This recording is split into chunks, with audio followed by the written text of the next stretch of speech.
So, are you a Madonna or a whore? What does that even mean? Well, let's talk about it.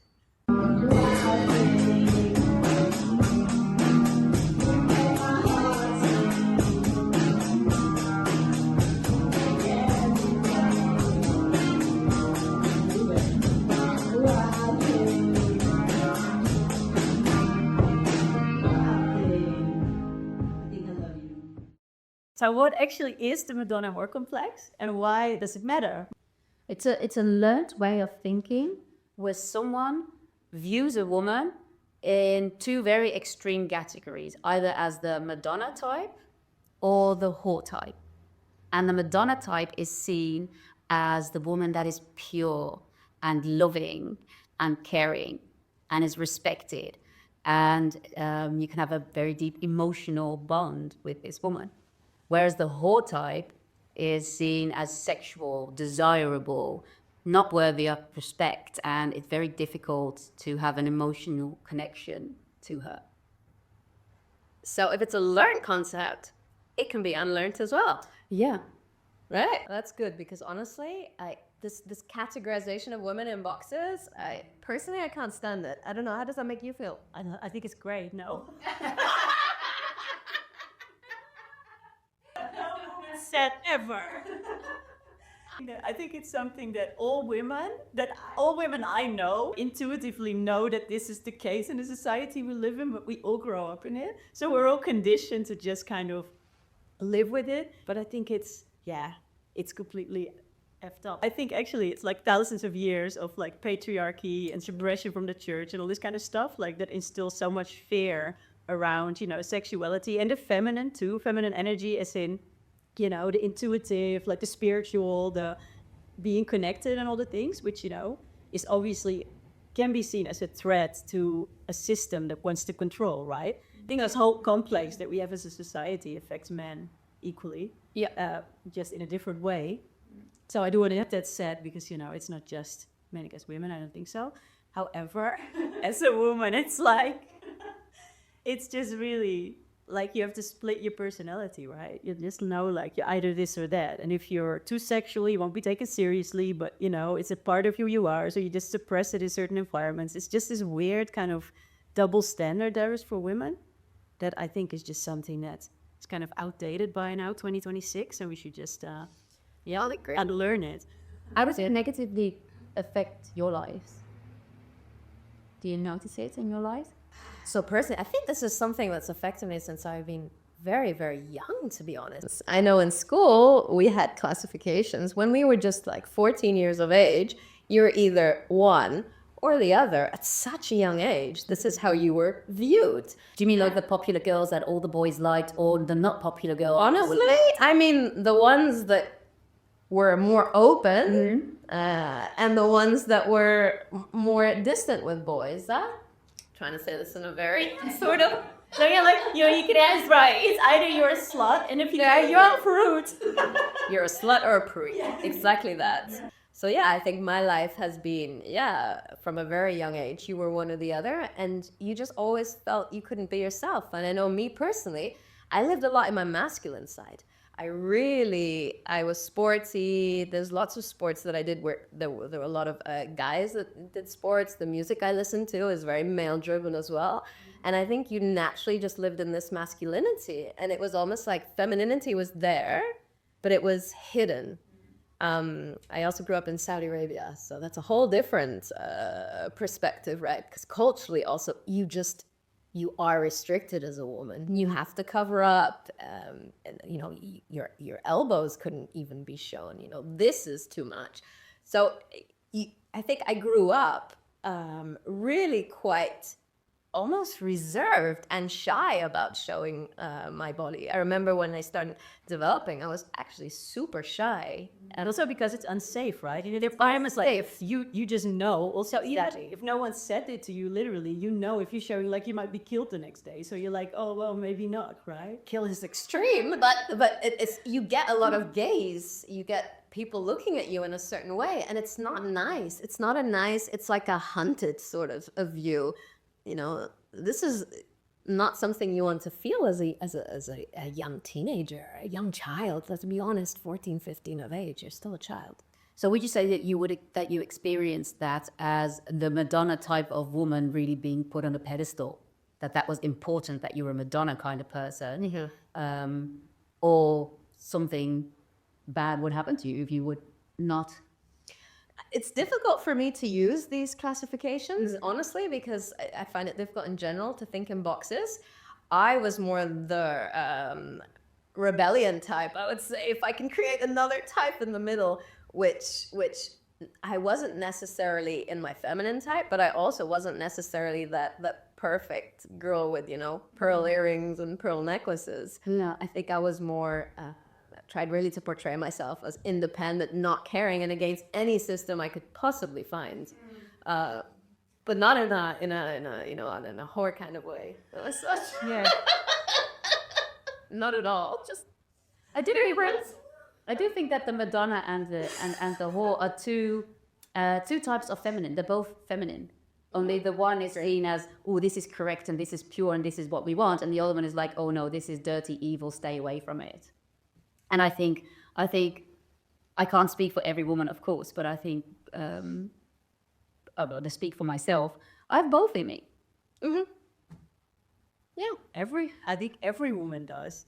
Yeah. And if it's like we say we don't, there's either a huge fear or a suppression of the self, or it's just everybody does. Yeah. It's like that's what makes it so skewed, that you kind of subconsciously, intuitively feel like, oh, I have to kind of, who am I in this environment, right? And it's like, we all know she's either the sexy girl or the smart girl, or it's like, what? You're not, you can't be both, kind of thing. Because if a woman is very sexual or whatever, we instantly, and I say we because it's a society and society programmed that way. Oh, she's not very smart.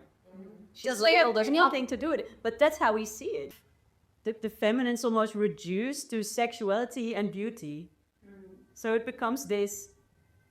Right, a woman is her outer appearance and her sexuality. It's like almost that's what it is. It's kind of diminished to just that. But there's so much more to the feminine. Yeah. And well, because we're all, and I say all because women too, we all lose touch with it, right? So I think that's the real tragedy. But how come you think? Because now it's 2026, there's so much more awareness around this. How come it's still playing out? Why do you think that is? I think there's many reasons there. I think it's got to do with your background. I think it's got to do with your culture. I think it's got to do with how you're brought up. I think it's got to do with how confident you are with yourself, and how much you dare express yourself. And I also think it depends on what job you have. I think there's so many. I think it's so complex, actually. I also think that for women, I speak for myself actually. For me, it's always been, for me, when I had my awakening and I started to get into the spiritual side of things, I started to really get into energy healing and spirituality. And I was like, wow, this has changed my life so much. I really want to talk about this. But then I started to notice, wow, there's a lot of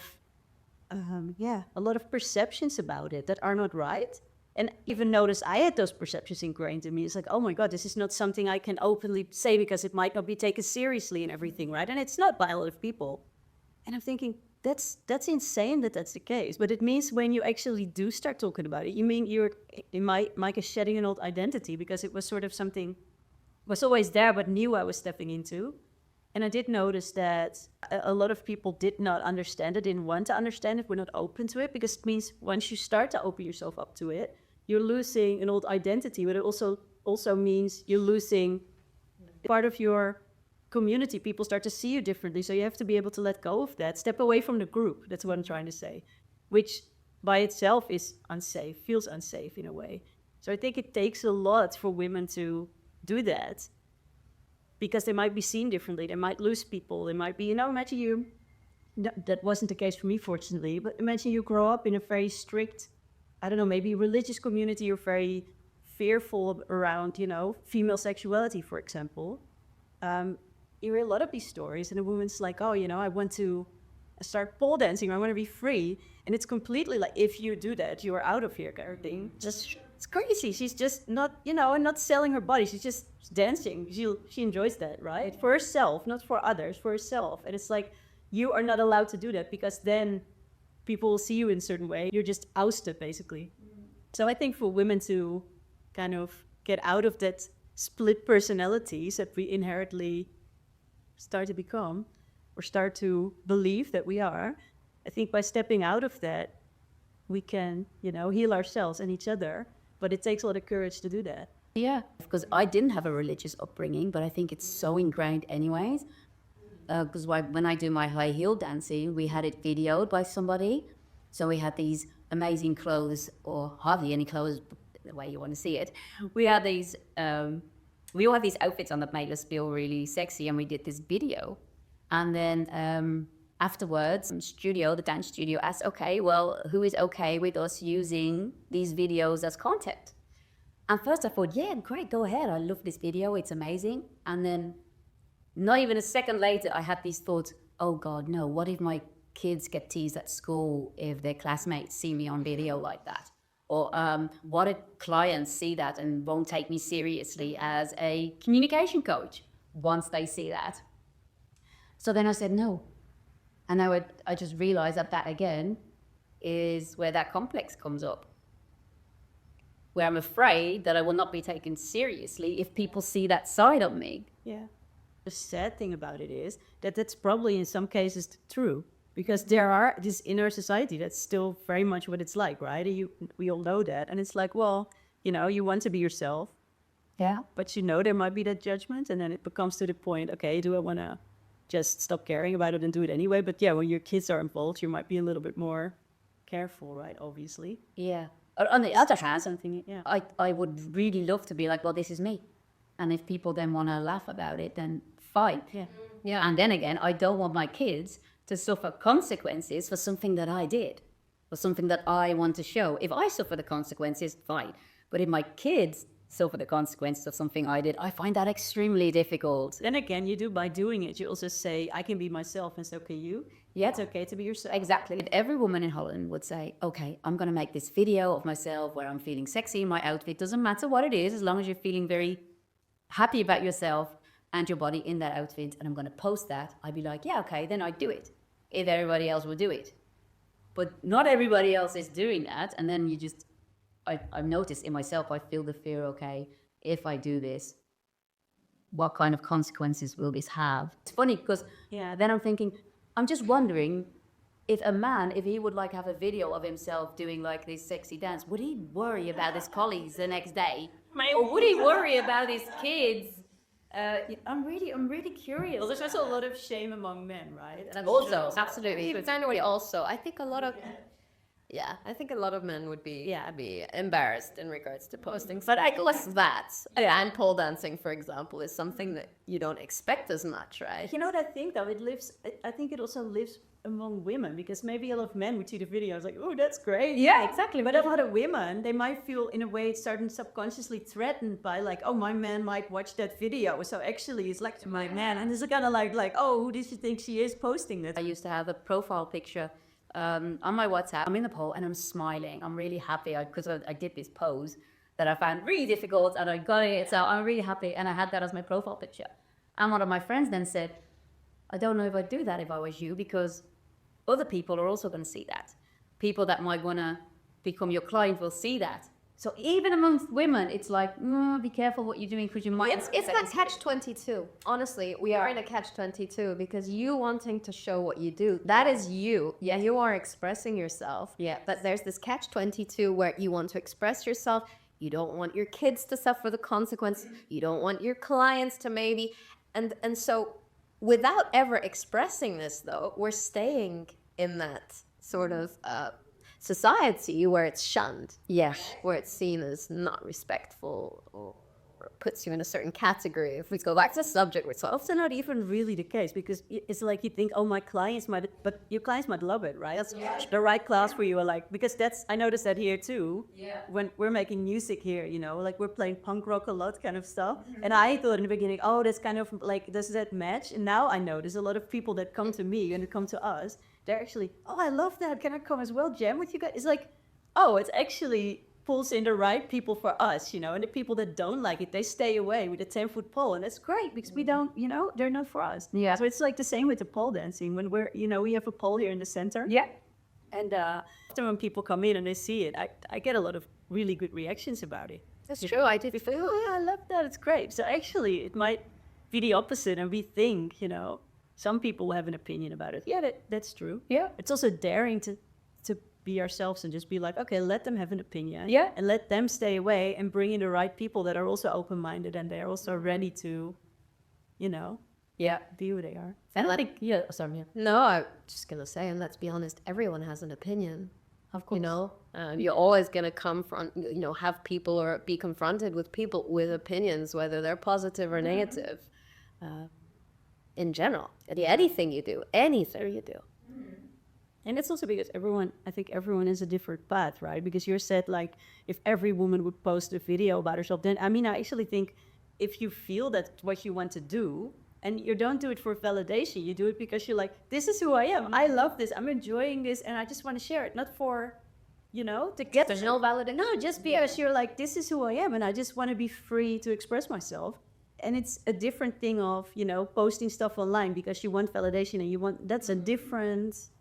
You know what I mean? It's a different reason. And I also think it's not everybody might feel like they want to do that. And I definitely think if you don't feel that, then don't do it, right? If you're in that class and you have the video and they're asking you, hey, would you like us to share it? And you kind of like, I don't want to, then you should be totally free to like... Of course, no, that was fine. That was definitely fine when I said, no, I don't want to. But for me, there's a difference between me not wanting to do it out of fear because of what society thinks, or me just thinking, nah, I don't feel the need. And for me, it wasn't, I don't feel the need. It's like, oh, what are the consequences going to be? And I would love to get rid of that and to just, this is me. You don't like it, that's fine. Yeah, I get it. Yeah. But I can imagine, if I'm thinking now of, because I have a friend and she works in an office and there's loads of male colleagues that work in an office. I can completely understand why she might... if she would have a video of herself, that she will not post it because then it's really difficult to come to work the next day. Yeah. And all these men are like, oh, I've got this video of you. You know what I mean? The thing is, it's seen as a sexual thing. Yes. Straight away. Yes. And you know what's funny? I mean, we all pole dance here. Yeah. What's funny is in that pole dance class, there's all women. Yeah. And where are we the most? Like at the pole dance class, that's where we wear the least amount of clothes. Mm-hmm. That's where, and there's only women, and we just enjoy really being with other women. Yeah. And being able to express ourselves. Anyway, it's something that's really, and for me personally, really made me able to express my femininity in a very safe, fun, encouraging environment. It's just for women. Yeah. I don't know about you, but for me, I actually kind of do now. Yes, it's my... But I do the high heels. We don't even use the pole. And we're there in our short outfits because we feel it. Like you said, you really get into that feminine part of you and it's safe because nobody's judging you. Nobody's going to grope you. Nobody's like looking at you as if you're some sexual object. You're just there dancing and feeling good about yourself. Like I said, for me, it's my therapy because I don't go out on the street wearing what I wear when I'm in that class. But it's all women. Yeah.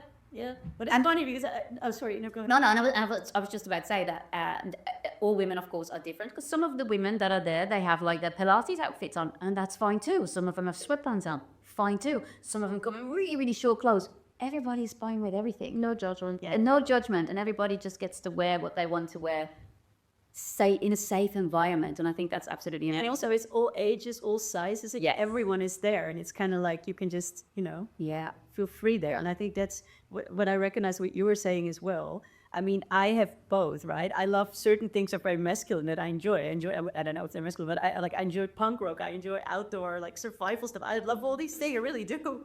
But I also I love to like work out with weights and all things. But I also feel with pole, I can really be my feminine. I also love to dance, and it's just it's also essential. It's very feminine, and I think it's a very freeing. It's a great way. It's a very freeing way to be in that, and to kind of be everything. You know what I mean? It's like to have both sides be there, and I think that's what I love about it as well. It really helped me to be more be more in my feminine maybe in a way as well. And of course also with, doing meditation, doing energy and doing all these things also.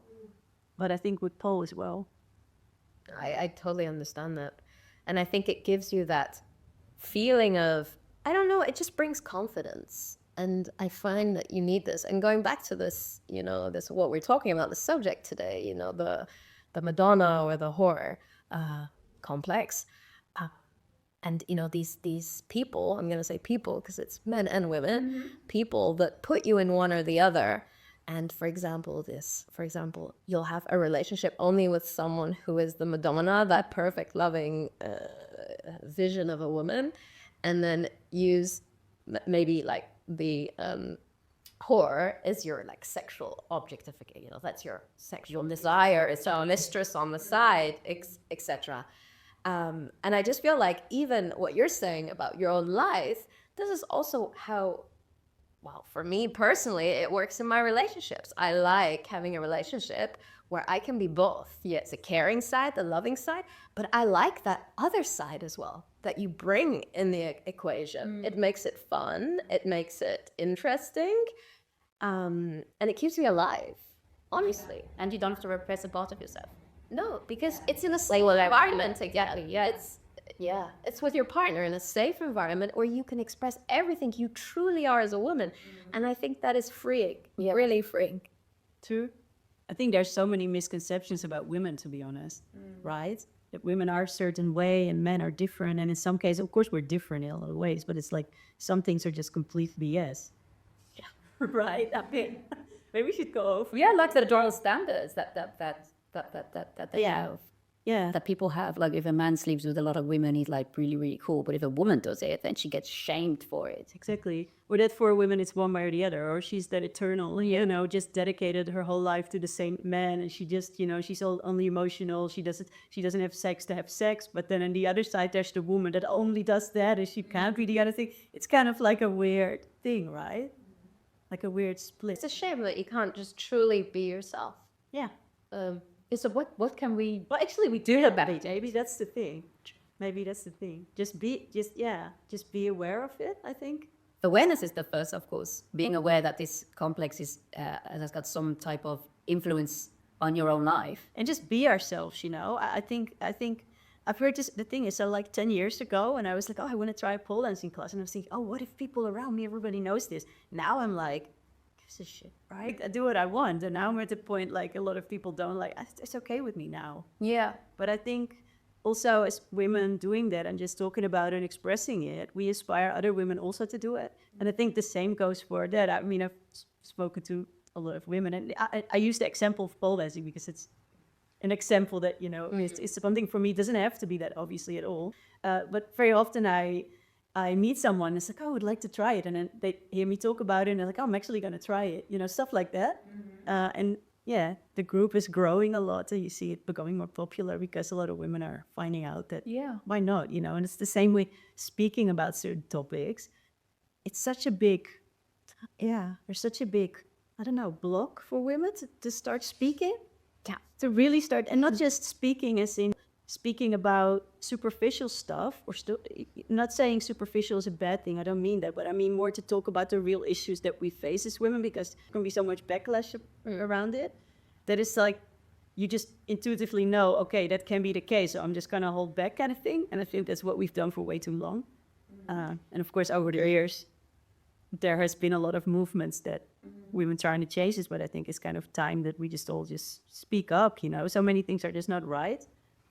And it's almost like as the woman, when you say something about it, it's almost like, oh, they're trying to be a victim. It's like, no, it's just saying what's not right, and it's not. Yeah, and it should be said, Yeah, I mean, we have to blame everybody else and like say, oh, it's the fault of all men. I don't think that's the case either. It's just it's a social conditioning that we're all in. It came from a lot of things that happened in the past historically.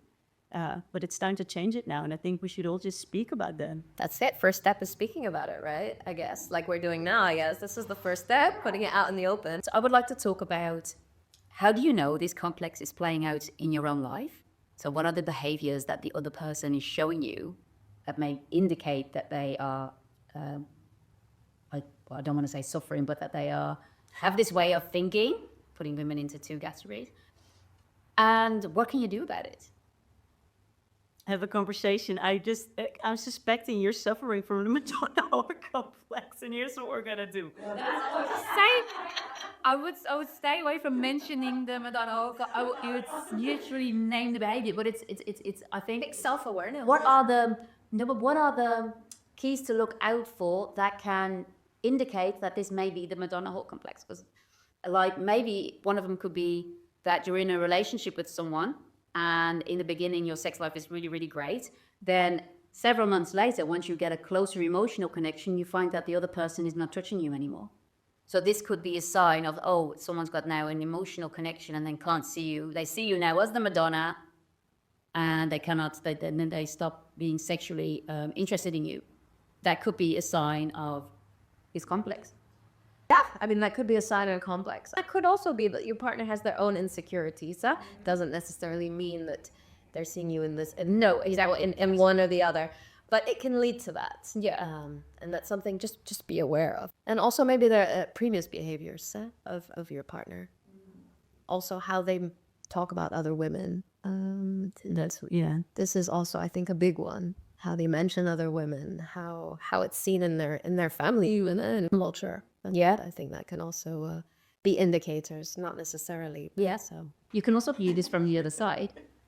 I mean, if you find like, oh, hang on, this person only wants to have sex with me. Yes. And then afterwards he's gone and I don't hear anything from him anymore. Only time I get called is when he wants something from me at 2 a.m.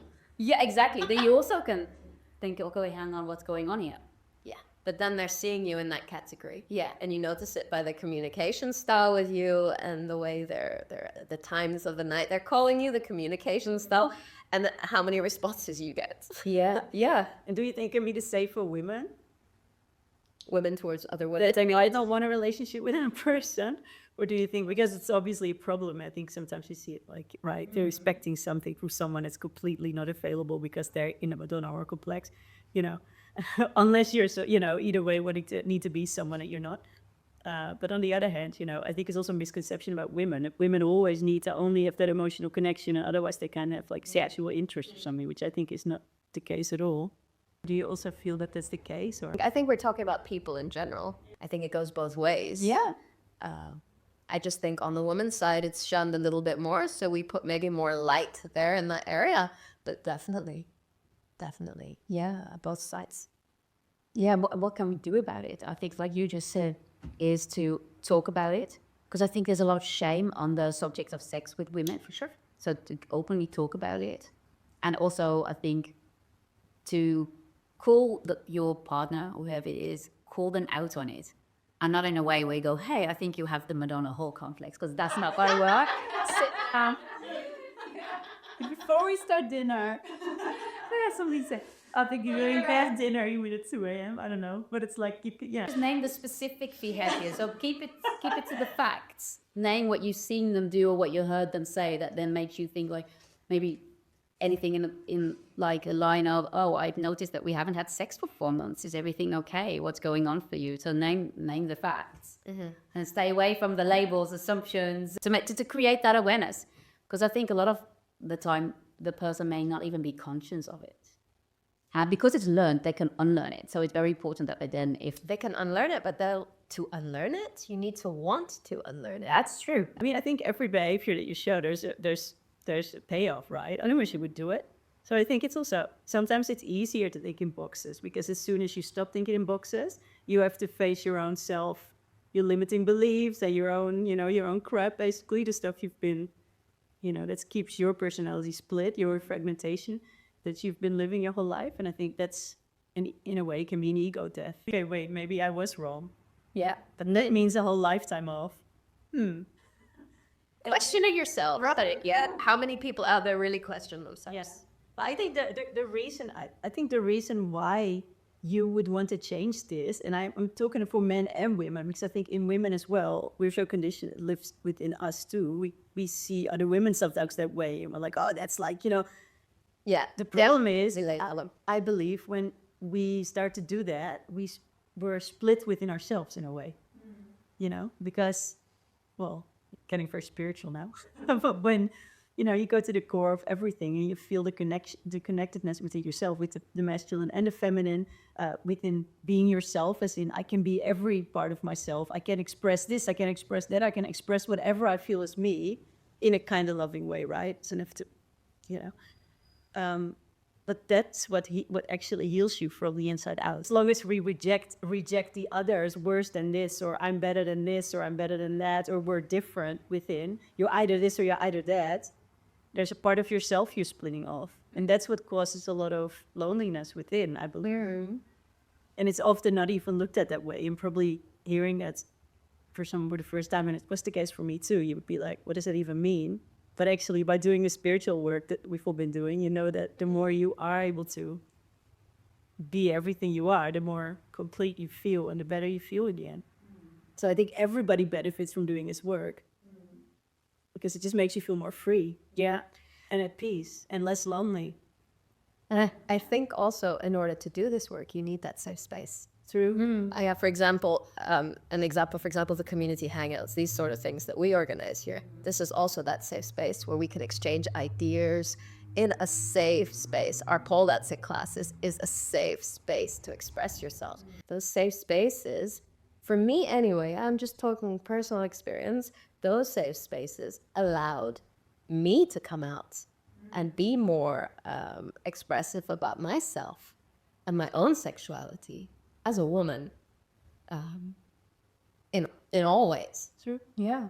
So if you would sum it up, if we go back to, okay, so what can we do about it, is really to talk about it, call the other person out on it, in a respectful way, of course, and then find a safe space for us to be who we truly are, to let that side of us come out. I think women can create those safe spaces for each other. And I think, like, historically, women used to live in communities, and because we are often, smaller and less physically strong, there's a bigger need for women to have those emotional connections and to be in a group, because that keeps us literally safe in a physical environment, right? And I think at some point in history, things changed, and it was things became a lot more individualistic, and it was more, women started to work, in factories in a more kind of hierarchical system. And I think in a hierarchical system where it was important to, be part of a machine, like working in factories and all the stuff. And I think that's, a patriarchal system that is very focused on hierarchy, on control, on, all these things, and not on connection so much. It's on possessions. It's very focused on, you own something and you you create something for yourself, you build this businesses, whatever. But the connection kind of gets lost. And I think for women, that's the feminine energy, is living from the heart, the connection. And the more we were used to be in our masculine, because in a lot of corporations still these days, it's much better to be in your masculine if you want to, make a career or whatever. But it still goes against a part of ourselves. Because that's not fully who we are. It's also a part of us, but it's not fully who we are. We learn to kind of move away from being in those communities, right? I mean, when I started my spiritual journey, I started to attend like new moon ceremonies, full moon ceremonies, these gathering, women's circles where we would connect and be together. And I was like, wow, this is something I've never done. And I'm thinking, historically, that's what women always used to do. And that's what makes us really strong, energetically, emotionally, everything.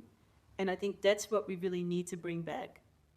Because I agree with you yourself completely, so then you can bring out what they call the inner Madonna and the inner whore, that they're both allowed to be there. And what you were saying is that when you create this space with other women in either a circle or a dance class, it doesn't matter, that then creates an opening for both sides to be allowed to be there. Yeah, I just think it creates a safe space for women, because a lot of things why women historically, I believe, have not been able to do that, be fully themselves in that sense, because we all intuitively know it's unsafe. And it is unsafe because you're like, oh, if I do that, I get shunned from society. And so of course, women choose not to do it. But that's the suppression part of like the patriarchal system we're in. And I think if we want to break through that as women, what we can do is to be aware of it and to embrace ourselves more for who we are fully, with everything. And the more we can do that, the better. But also we do need that safe space, because we do need that safety. And if the society or the system we're in does not provide us with that safety, and it doesn't, because, well, we see all the shit that's happening lately for decades, right? I mean, you see all the stuff, all the Epstein files, all the shit that comes out. I mean, Yeah, it's scary. it's the symptom of this system. You know, It's not a safe space. it's not a safe space for women, and people think that doesn't happen to me, but it happens to everyone. You know, it can happen to everyone's sister, daughter, mother, to everyone. And if you think you're immune to it, you're just delusional. That's because the system we're in rewards, you know, masculine behaviors, and it does not create safety for feminine behaviors. It diminishes women. And I think if we want to change that, we need to become aware of that and create those safe spaces for women so we can actually start to be ourselves. And it also requires men to do this work as well, to don't feel threatened by the feminine, right? To actually feel safe within it and to know that a part of them is also feminine energy. The more they can find that internal connection, the more free they will also feel. And I think all together we need to make that change. But for women, creating that safe space is what will help us. Yeah, I think that's the first step. Yeah. For each. Men being in safe spaces for men and women being safe spaces for women, with the idea eventually that these can sort of align because we're all people. We can all come together. But it takes those steps. Yeah, build confidence first. Yeah. Yeah, it takes the awareness, it takes the safe space, but also the will to actually change your way of thinking. Well, people will only change when they see there's a problem with their behavior. And I think the more women will not accept anything different, you know, than being respected fully for who they are, the more women will do that, the more men will notice, hey, what I'm doing now is not acceptable, and then they will change. Yeah, So you have I to think call them out, though. You have to say what's going on, because if they don't know what their own behavior, you can't expect someone to change their behavior if they don't know what they're doing. No, but you can walk away. You can walk away, but if you don't say anything, then they still don't know why you walked away. Then you still have not created awareness. You've just walked away without saying anything. True. So I think it's very important to. Yeah, but I know. But if 100 women say, "I'm walking away from this," But from what? The man doesn't know what they're doing. no, but then you'll start to realize something I'm doing is not working here. No, but then you don't know what. So it's very important that as a woman or as a person to call out what there's. That's why you're the communicator. I agree. It hasn't always been my strongest. That is super straight. Just mind your business. Yeah. Done. Out. The thing is also when you bring up something, you know, you try to talk about something, it takes a lot of energy to do that in the right way. Like, sometimes when I feel like, is this connection worth investing energy in? Yeah. It's like, I am willing to do that. Yeah. Sometimes you feel there's just no point. And then you could just up and go. That is true. But if the connection is worth it, then absolutely name it. And it all starts with education, let's be honest. Because it's patterns that have been learned. What you said right at the beginning. Yeah. And so in order for them to be unlearned, it takes education, it takes awareness, and then self-awareness. Yeah. And don't forget some of it, because we were talking about men, they get raised by women.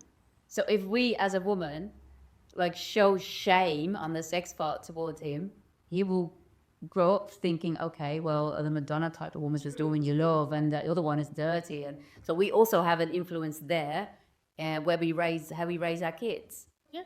But we talked about the woman the man being raised to want a certain woman, but women are also being raised to want a certain partner. Yes, that's the containment is one of the most amazing masculine traits of the healthy defined masculine is containment. Right, the masculine provides a safe container for the feminine to, like, you know, be creative. No, but that is the energy, right? So, like, when a man is not in his containment, he's not embodied. He's not fully grounded, healed, right? He's like all over the place. That's actually an unhealthy trait of the masculine. So, I mean, yeah. So the more, I think, and as women, the more we heal ourselves, we do our own healing, the more we will attract energetically someone that's also went through their own healing. So I think the more embodied we become, the more embodied, the more we can hold an embodied partner as well energetically. You know, so it's also become, I think it's also, that's why it all starts with looking at our own patterns. Yeah. Learning to heal our own patterns, and then that person will, you know.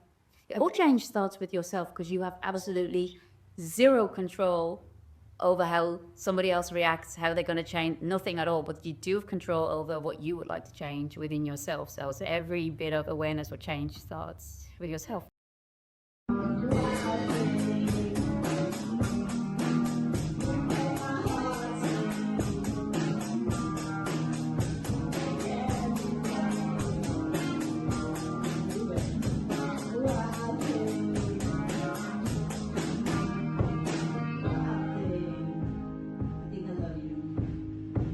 Gut.